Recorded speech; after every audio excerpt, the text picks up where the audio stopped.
Lantas apa makna dari sikap Megawati yang kini menghindar dari pembicaraan soal politik? Megawati memilih menyelami karya seni Butet Kertarejasa yang diwarnai kritik sosial politik.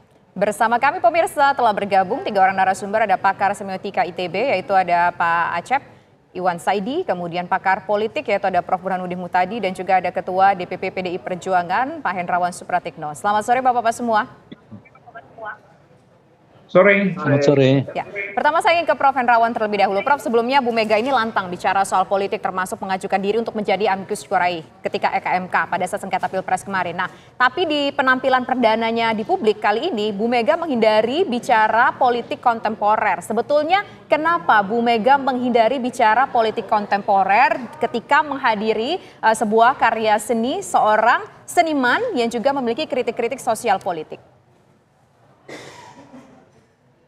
Jawabannya sederhana karena kami sedang mempersiapkan perhelatan politik yaitu Rapat Kerja Nasional PDI Perjuangan yang akan diselenggarakan tanggal 24 sampai 26 Mei. Jadi sudah dibentuk komite, sudah dibentuk tim panitia yang sedang mempersiapkan atau menggodok bidang-bidang atau topik-topik yang menjadi pokok bahasan dalam Rapat Kerja Nasional ini.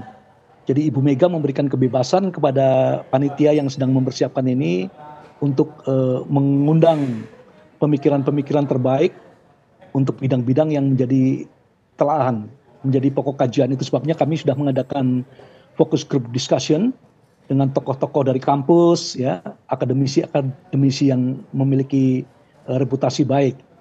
Itu sebabnya untuk sementara ini, ya, kami fokus dulu untuk persiapan pekerjaan rumah kami, evaluasi, refleksi, kontemplasi yang semuanya akan disampaikan di dalam perhelatan Rapat Kerja Nasional tersebut.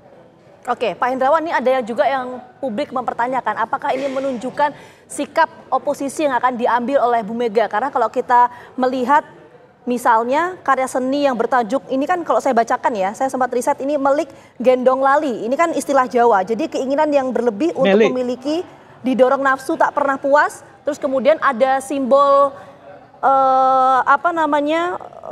Petruk di sana. Nah, variabel ini apakah kemudian mengafirmasi bahwa ini menunjukkan sikap politik dari Bu Mega yang akan oposisi atau seperti apa? Pak Hendrawan, banyak yang mempertanyakan. Iya, penegas. Sebenarnya misi tersebut penegasan terhadap apa yang sudah disampaikan oleh Ibu Megawati. Misalnya pada bulan September 2022, Ibu Megawati menyampaikan atau meminta kader-kader PDI Perjuangan jangan melakukan dansa-dansa politik yang menimbulkan multitafsir. Kemudian pada tanggal 26 April yang lalu dalam kaderisasi di sekolah partai, Ibu Mega juga mengatakan sebaiknya kader-kader yang suka berbohong, ya, secara organisatoris dipersilahkan tidak bergabung dengan PDI Perjuangan. Ya, jadi kalau itu kebetulan ada patung yang wajahnya mirip Pinocchio begitu, yang kalau berbohong hidungnya langsung ngulur begitu, ya. Terus kemudian dengan tema Melik Gendong Lali. Jadi mereka yang berkuasa dan memiliki harta benda besar itu cenderung akan lupa. Ini kan versi lain dari apa yang disampaikan oleh Lord Acton, diktum yang sudah sangat kita kenal, bahwa kekuasaan cenderung korup dan kekuasaan yang absolut pasti dipastikan korup. Ya, Pak Hendrawan, apakah itu pemikiran dari Bu Mega yang mungkin menggambarkan seperti apa yang digambarkan oleh Bu Mega dengan karya-karya seni yang ditampilkan oleh Butet Kertarejasa kemudian dihadiri oleh Bu Mega? Apakah itu yang sekarang ada di dalam pikiran Bu Mega mengenai kondisi terkini? Sebenarnya begini, Butet ini kan posisinya unik dalam peta atau dalam landscape budayawan Indonesia. Sebelum menghasilkan karya-karya seperti karya Pahat dan seterusnya, Butet pernah menjadi host, ya, dari sebuah acara politik di Metro TV kalau tidak salah. Kemudian yang bersangkutan multitalenta ini, menulis essays di harian-harian terkemuka, kemudian pemain teater, ya, seni panggung yang luar biasa, pemain monolog yang luar biasa. Jadi Butet ini posisinya unik dan karya-karyanya selalu menginspirasi. Coba kalau kita datang ke pameran tersebut, pasti kita akan melewati panggung yang kurus dan itu hidungnya panjang itu kita dibuat tegang. Ini apa ini, ya?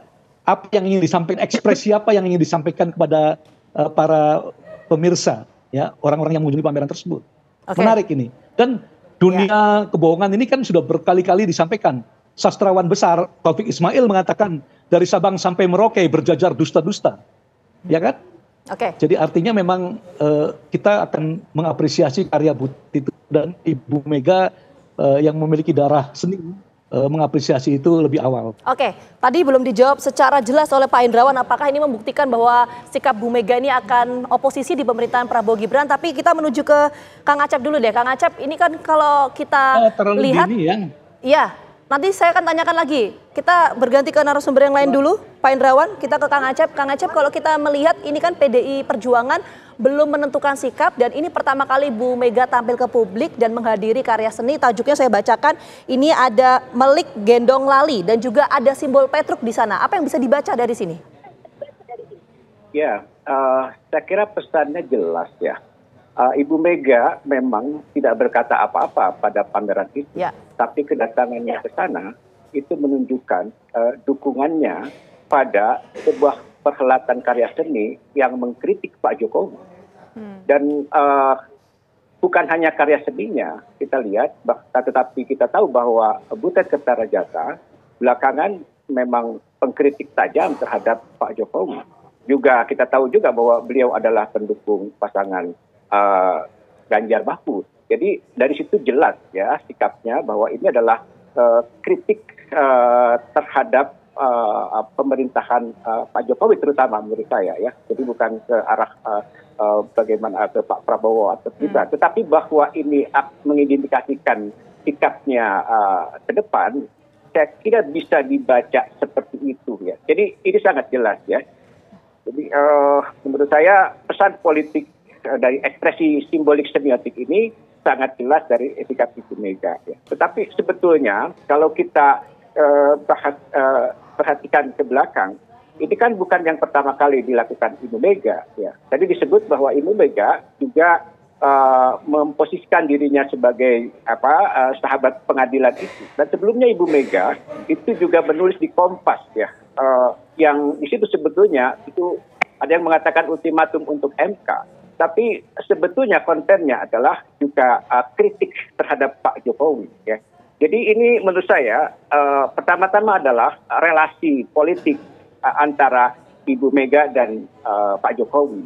Saya melihatnya seperti itu ya. Jadi meskipun Ibu Mega tidak mengatakan apapun, tapi dia mengatakan satu kata politik seni, di situ pesannya sudah sangat jelas ya.